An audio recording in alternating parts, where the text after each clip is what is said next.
James wrote to the believers, "Consider it pure joy, my brothers and sisters, whenever you face trials of many kinds, because you know that the testing of your faith produces perseverance. Let perseverance finish its work, so that you may be mature and complete, lacking nothing." It is a great honor to be back in Ebenezer Baptist Church, in the pulpit of its greatest pastor, Dr. Martin Luther King Jr., to pay my respects to perhaps his finest disciple, an American whose faith was tested again and again to produce a man of pure joy and unbreakable perseverance, John Robert Lewis. To those who have spoken, to Presidents Bush and Clinton, Madam Speaker, Reverend Warnock, Reverend King, John's family, friends, his beloved staff, Mayor Bottoms, I've come here today because I, like so many Americans, owe a great debt to John Lewis and his forceful vision of freedom. You know, this country is a constant work in progress. We're born with instructions to form a more perfect union. Explicit in those words is the idea that we're imperfect, that what gives each new generation purpose is to take up the unfinished work of the last and carry it further than any might have thought possible. John Lewis, first of the Freedom Riders, head of the Student Nonviolent Coordinating Committee, youngest speaker at the March on Washington, leader of the march from Selma to Montgomery, member of Congress representing the people of this state and this district for 33 years, mentor to young people, including me at the time, until his final day on this earth. He not only embraced that responsibility, but he made it his life's work, which isn't bad for a boy from Troy. John was born into modest means. That means he was poor.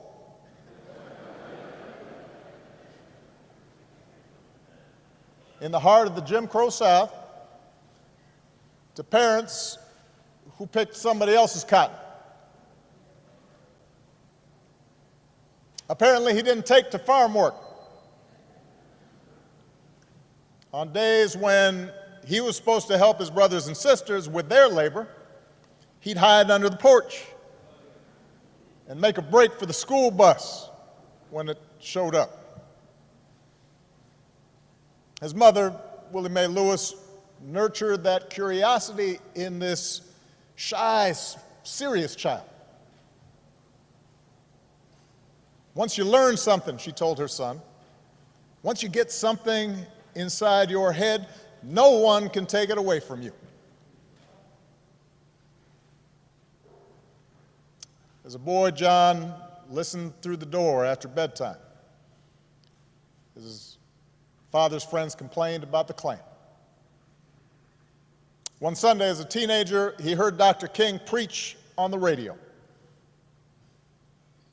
As a college student in Tennessee, he signed up for Jim Lawson's workshops on the tactic of nonviolent civil disobedience. John Lewis was getting something inside his head,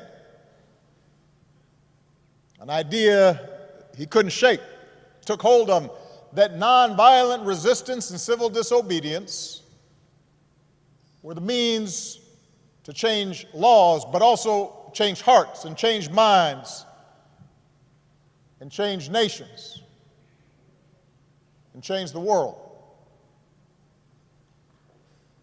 So he helped organize the Nashville campaign in 1960. He and other young men and women sat at a segregated lunch counter, well-dressed, straight back, refusing to let a milkshake poured on their heads or a cigarette extinguished on their backs or a foot aimed at their ribs. Refused to let that dent their dignity and their sense of purpose. And after a few months, the Nashville campaign achieved the first successful desegregation of public facilities in any major city in the South. John got a taste of jail for the first, second, third, well, several times. But he also got a taste of victory, and it consumed him with righteous purpose. And he took the battle deeper into the South. And that same year, just weeks after the Supreme Court ruled that segregation of interstate bus facilities was unconstitutional, John and Bernard Lafayette bought 2 tickets, climbed aboard a Greyhound, sat up front, and refused to move. This was months before the first official freedom rides. He was doing a test. Trip was unsanctioned. Few knew what they were up to. And at every stop through the night, apparently, the angry driver stormed out of the bus and into the bus station. And John and Bernard had no idea what he might come back with or who he might come back with.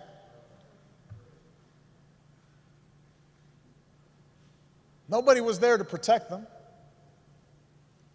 There were no camera crews to record events.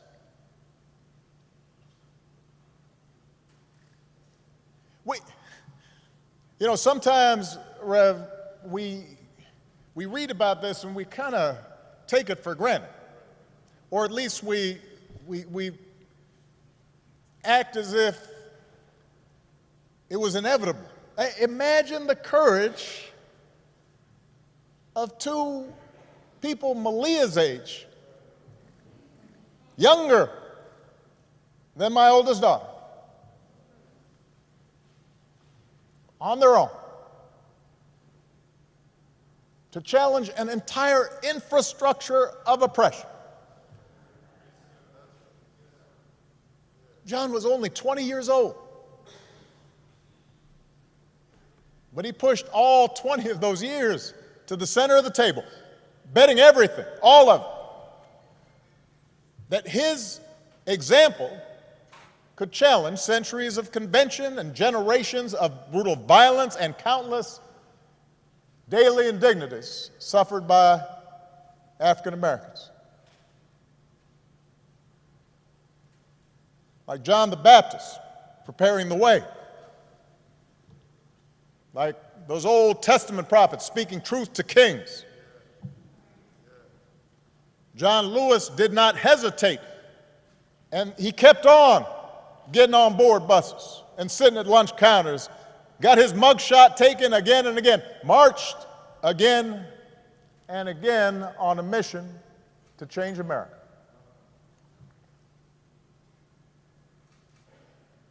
Spoke to 250,000 people at the March on Washington when he was just 23. Helped organize the Freedom Summer in Mississippi when he was just 24. At the ripe old age of 25, John was asked to lead the march from Selma to Montgomery.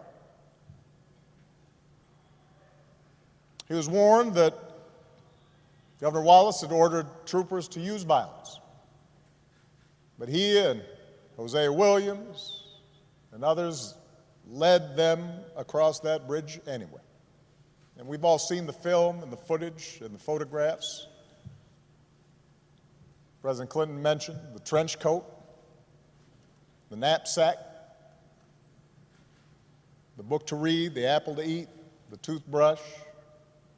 Apparently, jails weren't big on such creature comforts. And you look at those pictures,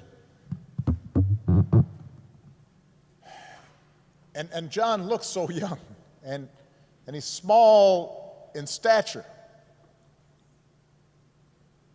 looking every bit that shy, serious child that his mother had raised, and yet he's full of purpose. God's put perseverance in it.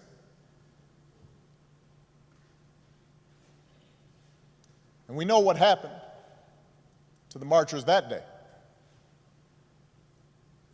Their bones were cracked by billy clubs, their eyes and lungs choked with tear gas. They knelt to pray, which made their heads easier targets. And John was struck in the skull, and he thought he was going to die. Surrounded by the sight of young Americans gagging and bleeding and trampled. Victims in their own country of state-sponsored violence.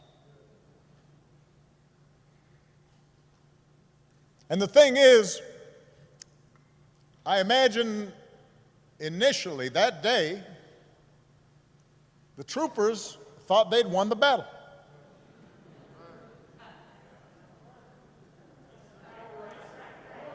You can imagine the conversations they had afterwards. You can imagine them saying, yeah, we showed them. They figured they'd turn the protesters back over the bridge, that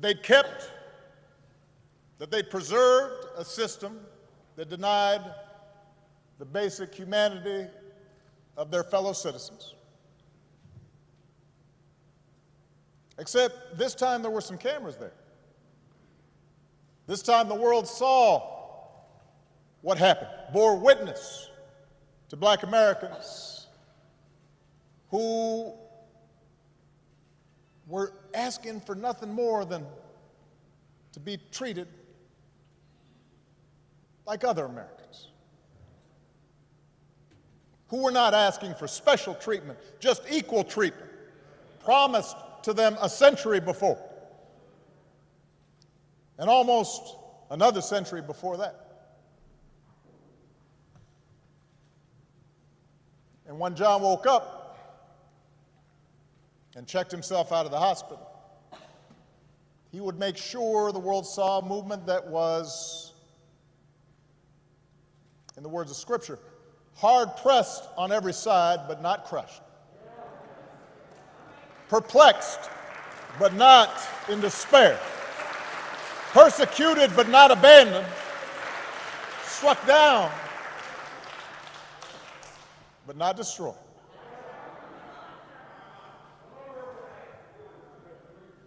So he returned to Brown Chapel, a battered prophet, bandages around his head. And he said, more marchers will come now. And the people came. And the troopers parted. And the marchers reached Montgomery. And their words reached the White House.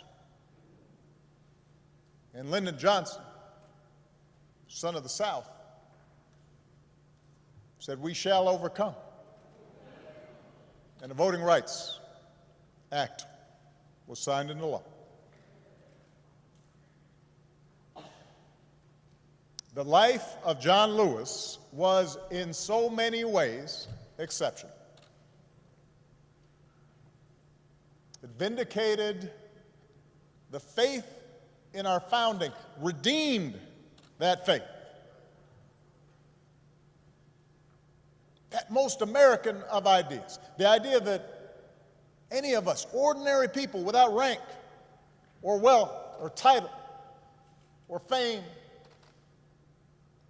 can somehow point out the imperfections of this nation and come together and challenge the status quo and decide that it is in our power to remake this country that we love until it more closely aligns with our highest ideals.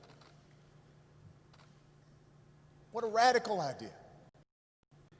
What a revolutionary notion, this idea that any of us, ordinary people, a young kid from Troy, can stand up to the powers and principalities and say, no, this isn't right, this isn't true, this isn't just. We can do better. On the battlefield of justice, Americans like John, Americans like Reverends Lowry and C.T. Vivian, two other patriots that we lost this year, liberated all of us. Americans came to take for granted. America was built by people like them. America was built by John Lewis's.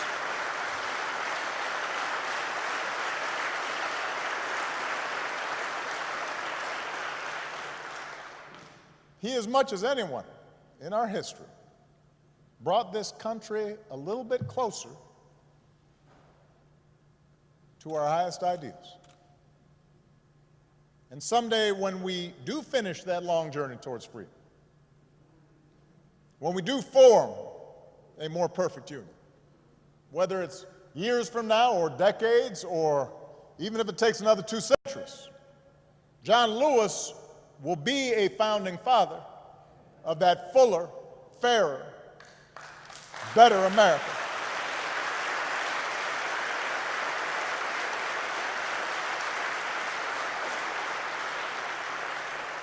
And yet, as exceptional as John was, here's the thing, John never believed that what he did was more than any citizen of this country can do. I mentioned in the statement the day John passed, the thing about John was just how gentle and humble he was.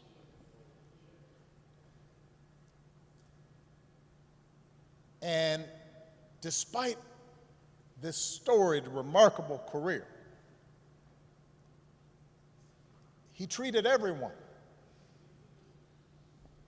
with kindness and respect because it was innate to him, this idea that any of us can do what he did if we're willing to persevere. He believed that in all of us there exists the capacity for great courage. That in all of us there's a longing to do what's right. That in all of us there's a willingness to love all people and to extend to them their God-given rights to dignity and respect.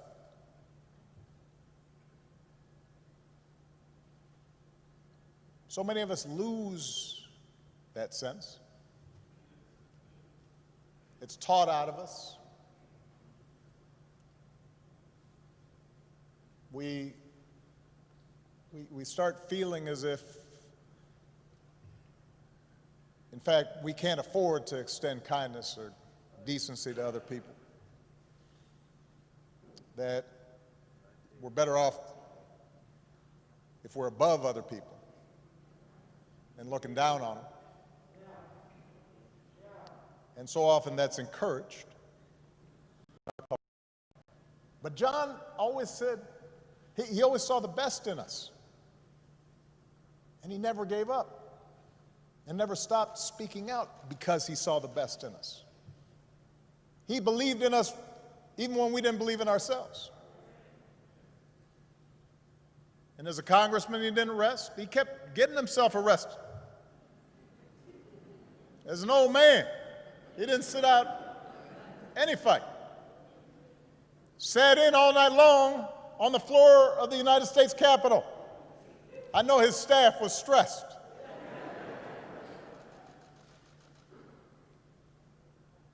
But the testing of his faith produced perseverance. He knew that the march is not over, that the race is not yet won, that we have not yet reached that blessed destination where we are judged by the content of our character. He knew from his own life that progress is fragile, that we have to be vigilant against the darker currents of this country's history, of our own history, with their whirlpools of violence and hatred and despair that can always rise again. Bull Connor may be gone,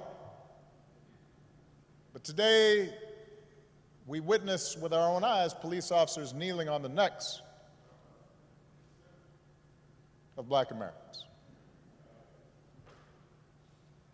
George Wallace may be gone, but we can witness our federal government sending agents to use tear gas and batons against peaceful demonstrators.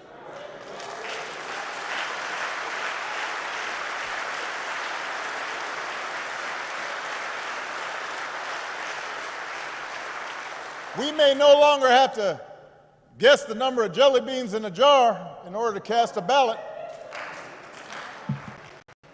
But even as we sit here, there are those in power who are doing their darndest to discourage people from voting by closing polling locations and targeting minorities and students with restrictive ID laws and attacking our voting rights with surgical precision, even undermining the postal service in the run-up to an election that's going to be dependent on mail-in ballots so people don't get sick.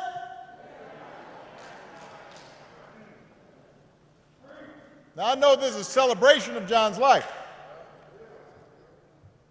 There are some who might say we shouldn't dwell on such things. But that's why I'm talking about it. John Lewis devoted his time on this earth fighting the very attacks on democracy and what's best in America that we're seeing circulate right now.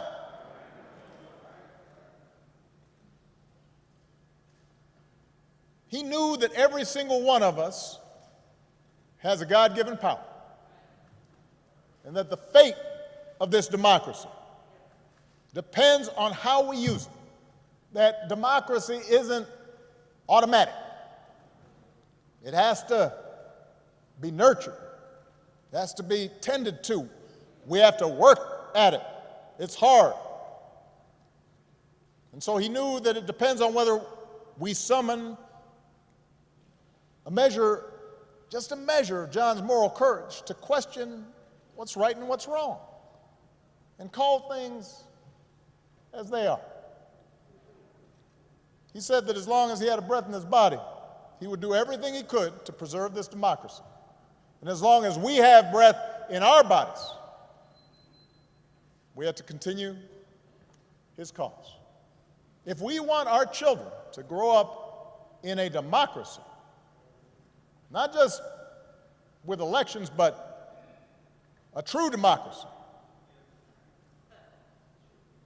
a representative democracy, in a big-hearted, tolerant, vibrant, inclusive America of perpetual self-creation, then we're going to have to be more like John. We don't have to do all the things he had to do because he did them for us, but we got to do something.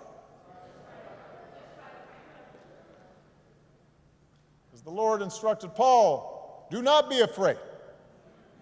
Go on speaking. Do not be silent, for I am with you, and no one will attack you to harm you, for I have many in this city who are my people. It's just, everybody's got to come out and vote. We got all those people in the city, but they can't do nothing. Like John, we've got to keep getting into that good trouble. He knew that nonviolent protest is patriotic, a way to raise public awareness and put a spotlight on injustice and make the powers that be uncomfortable. Like John, we don't have to choose between protests and politics. It's not an either-or situation. It's a both-and situation. We have to engage in protests where that's effective, but we also have to translate our passion and our causes into laws, institutional practices. That's why John ran for Congress 34 years ago. Like John, we've got to fight even harder for the most powerful tool that we have, which is the right to vote. The Voting Rights Act is one of the crowning achievements of our democracy. It's why John crossed that bridge. It's why he spilled his blood. And by the way, it was the result of Democratic and Republican efforts. President Bush, who spoke here earlier, and his father signed its renewal when they were in office.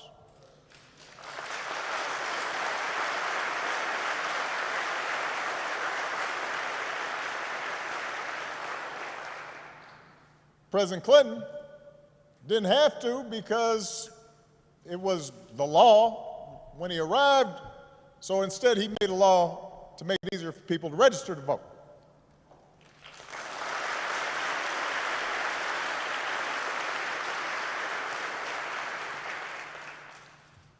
But once the Supreme Court weakened the Voting Rights Act,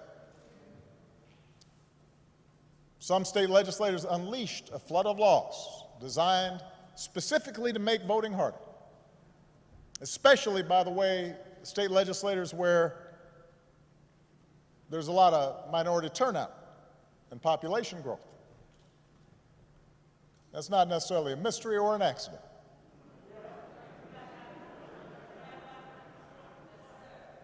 It was an attack on what John fought for. It was an attack on our democratic freedoms. And we should treat it as such.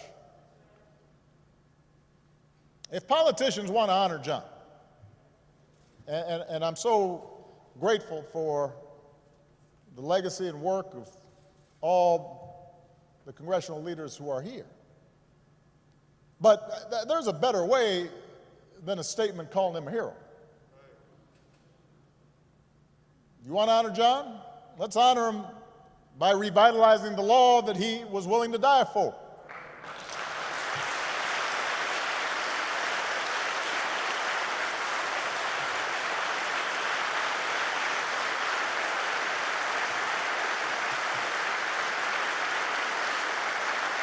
And by the way,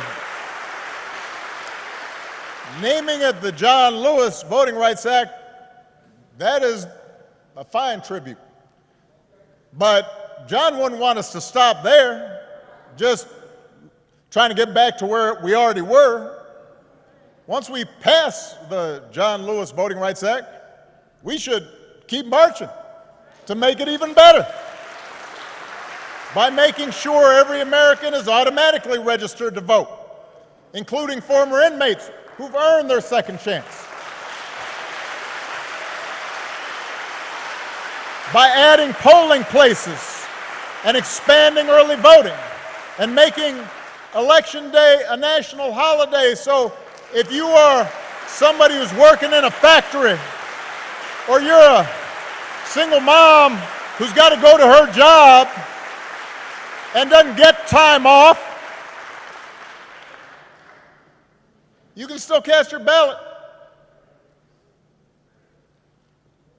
by guaranteeing that every American citizen has equal representation in our government, including the American citizens who live in Washington, D.C. and in Puerto Rico. They're Americans.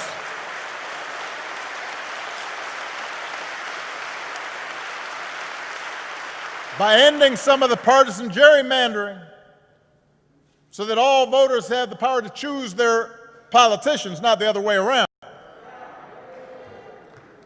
And if all this takes eliminating the filibuster, another Jim Crow relic, in order to secure the God-given rights of every American, then that's what we should do. Now,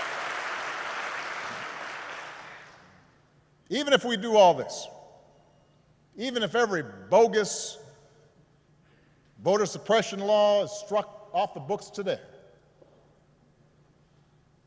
we've got to be honest with ourselves that too many of us choose not to exercise the franchise. Too many of our citizens believe their vote won't make a difference, or they buy into the cynicism that, by the way, is the central strategy of voter suppression, to make you discouraged, to stop believing in your own power.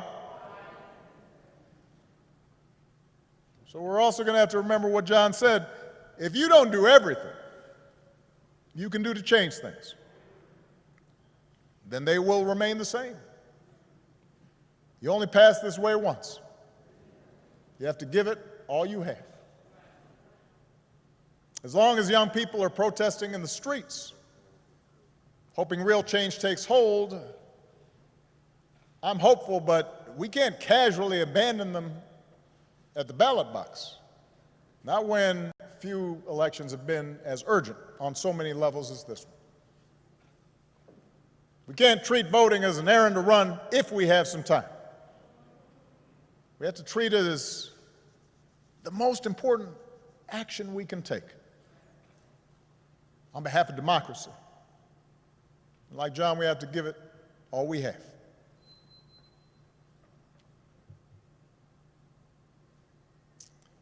I was proud that John Lewis was a friend of mine.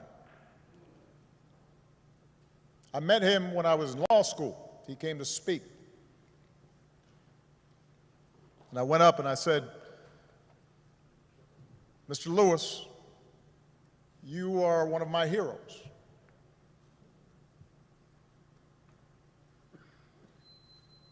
What inspired me more than anything as a young man was to see what you and Reverend Lawson, Bob Moses, Diane Nash, and others did." And he got that kind of, "aw shucks, thank you very much."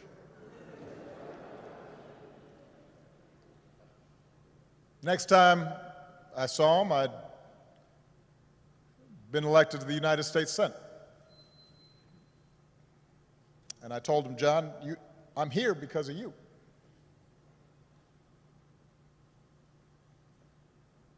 And on Inauguration Day in 2009, he was one of the first people I greeted and hugged on that stand And I told him, this is your day too. He was a good and kind and gentle man. And he believed in us, even when we don't believe in ourselves.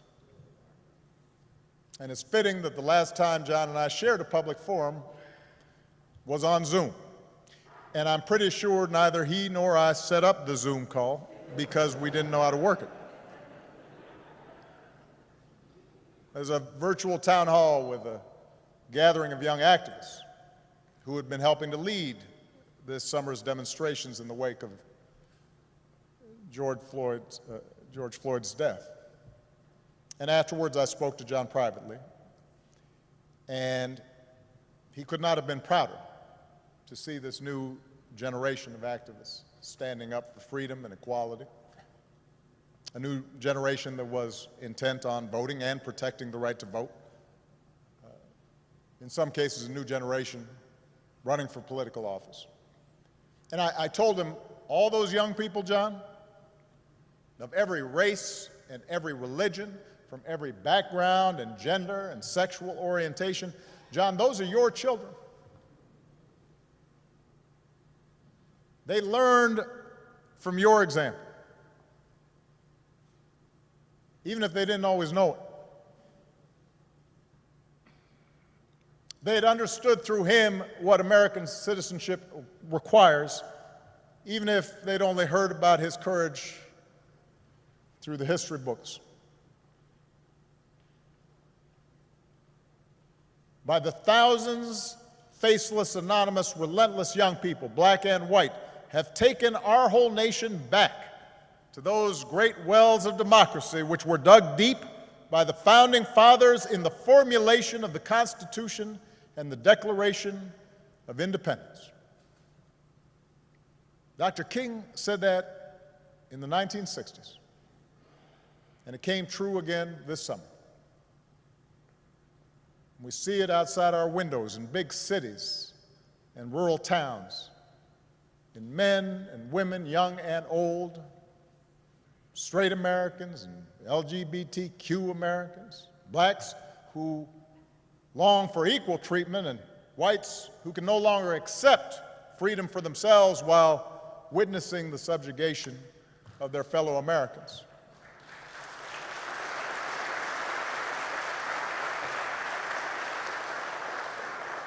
We see it in everybody doing the hard work of overcoming complacency, of overcoming our own fears and our own prejudices, our own hatreds. You see it in people trying to be better, truer versions of ourselves. And that's what John Lewis teaches us. That's where real courage comes from, not from turning on each other, but by turning towards one another, not by sowing hatred and division, but by spreading love and truth,